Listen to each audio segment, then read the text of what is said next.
सभी दोस्तों का एक बार फिर से स्वागत है।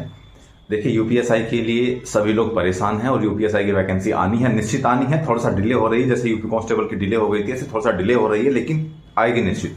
तो आज हम ये जानेंगे कि यूपीएसआई में अगर आपको सिलेक्ट होना है, ठीक है, तो उसके लिए अभी जितना समय बच रहा है नोटिफिकेशन आने से पहले, जितना समय आपके पास है, उस समय में हम क्या ऐसी चीजें करें ताकि जब हमारा नोटिफिकेशन आ जाए तो हम पे बहुत ज्यादा बर्डन ना आए, जब हमारा एग्जाम आए तो हम पे बहुत ज्यादा बर्डन ना आए। तो उससे पहले हमें क्या चीजें पढ़नी चाहिए, और वो चीजें जो बाद में आकर के बहुत ज्यादा हमारे दिमाग पे प्रेशर डालती है, बर्डन डालती है, उनको हम पहले ही क्लियर कर लेंगे तो ज्यादा अच्छा रहेगा। हमें सिर्फ बाद में रिविजन करना होगा। तो वो सारी चीजें अपनी प्लानिंग के साथ करिएगा। मैं बताता हूं कि आपको पहले क्या चीजें ऐसी पढ़नी चाहिए। देखिए, इसमें क्राइटेरिया है 35% का। हर सब्जेक्ट में 35% आपको लाने ही होंगे, उसके बाद आपकी इसमें मेरिट बनेगी। तो इसमें जो सबसे ज्यादा इंपॉर्टेंट है वो होता है आपका जीएस, क्योंकि मोस्टली लोग इसमें जीएस में ही फेल होते हैं। ठीक है, रीजनिंग, मैथ, हिंदी तो मैं तो जो क्राइटेरिया है आपका 35% उसको क्लियर कर देते हैं, कोई प्रॉब्लम नहीं होती है। जो मैक्सिमम लोग होंगे वो 35% का क्राइटेरिया पार ही नहीं कर पाएंगे जीएस में। ये मैं बता रहा हूं, क्योंकि आप ये मत सोचिए कि उसमें नेगेटिव मार्किंग नहीं है तो ऐसे अगर टिक भी लगा देंगे तो भी 35% का क्राइटेरिया होता ही कितना है, ऐसे ही हो जाएगा। ऐसे ऐसे क्वेश्चन आते हैं, दिमाग हिल जाता है। 2016 का जो एग्जाम हुआ था उसमें जाकर के देखे किस तरीके से आपके क्वेश्चन आए थे, दिमाग हिल गया था। 50% का क्राइटेरिया पार नहीं कर पाए थे लोग उसमें।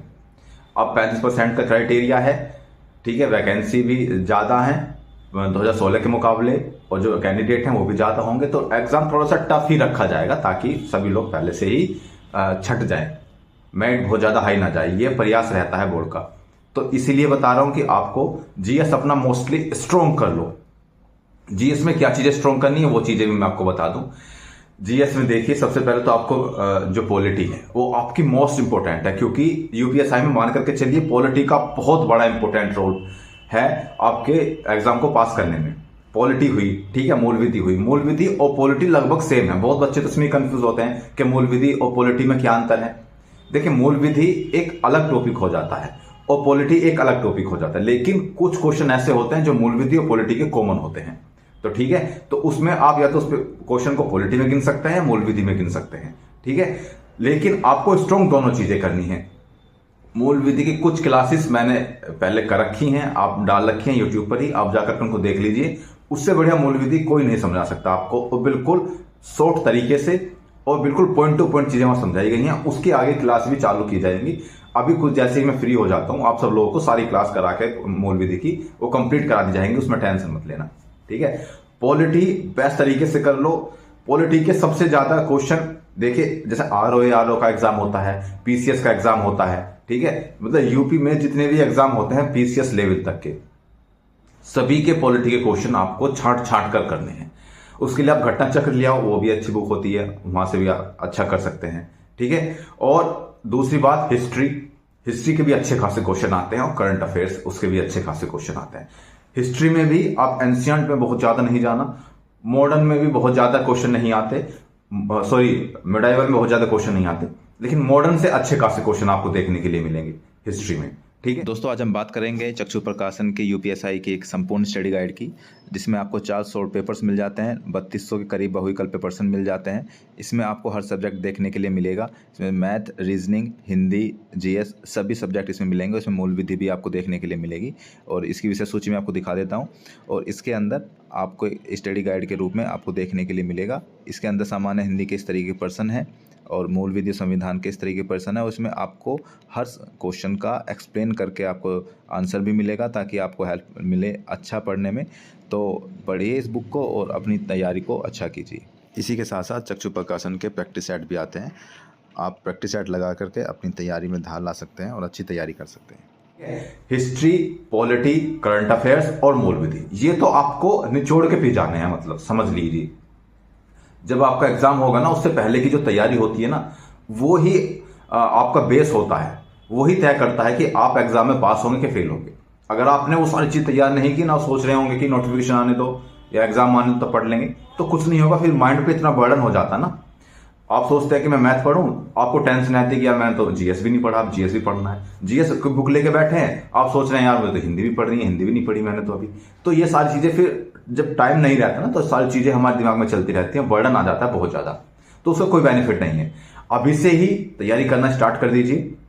जितने लोग अभी तक तैयारी नहीं कर रहे हैं और यूपीएससी का एग्जाम देना चाहते हैं, वो लोग पहले से ही इन सारी चीजों को क्लियर करते चलिए और अपना एक टाइम टेबल बनाइए। ये बात मैं हर वीडियो में बोलता हूं, अपना एक टाइम टेबल बनाइए। पर एक दिन में हमें क्या चीजें पढ़नी है, किस सब्जेक्ट को कितना समय देना है, कौन से टॉपिक पढ़ने हैं। जब आप एक सिस्टमेटिक वे से चलते हैं ना, टाइम टेबल से चलते हैं, तो आपको ज्यादा प्रॉब्लम नहीं होती। कुछ बच्चे तो यही होते हैं कि मैं मैथ पढ़ रहा हूं तो पढ़ता ही जा रहा हूं, हिंदी को भूल ही गया हूं, पूरे दिन मैथ ही मैथ करता जा रहा हूं। मुझे मैथ अच्छा लग रहा तो मैथ ही पढ़ता जा रहा हूं, मुझे हिंदी अच्छी लगती तो मैं हिंदी पढ़ता जा रहा हूं, जीएस को भूल ही गया हूं।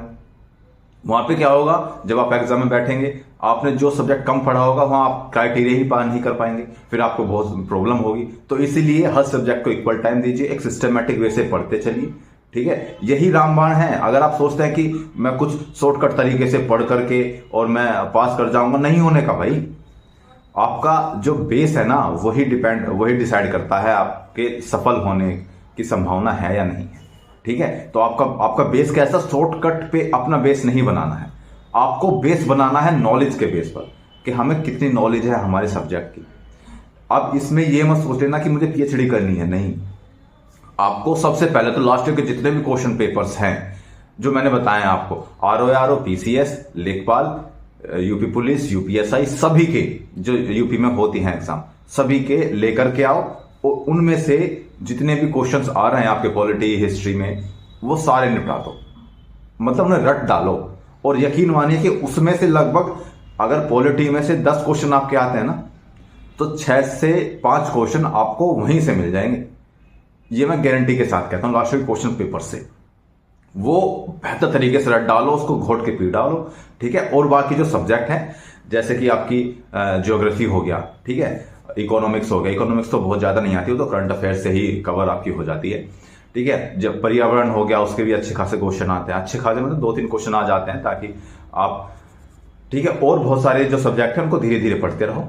मैथ का जो प्रैक्टिस है ना, मैथ और रीजनिंग की, वो कंटिन्यू करते रहो, उसे ब्रेक मत कर देना। उसको ये मत सोचना कि आज मैंने मैथ पढ़ ली, अब 2 दिन बाद पढ़ूंगा, नहीं, डेली पढ़ना है मैथ। और मैथ की तो ये दशा होती है कि अगर आपने मैथ बहुत अच्छा है ना आपका, और आपने 15 दिन मैथ करना छोड़ दिया, तो आपके माइंड से स्किप होना शुरू हो जाता है मैथ। तो उस चीज को, उस कंडीशन को मत आने दो, ठीक है। अपने तैयारी पहले से ही बेहतर रखो। युद्ध में जाने से पहले अपना इतना अभ्यास कर लो कि युद्ध में आपका खून का एक कतरा ना निकल जाए, क्योंकि अगर युद्ध में खून का कतरा निकल गया तो फिर आप वहां असफल हो जाएंगे, आप हार जाएंगे। तो उससे पहले जितनी तैयारी करनी है कर लो, और ये मत सोचना कि नोटिफिकेशन आने दो।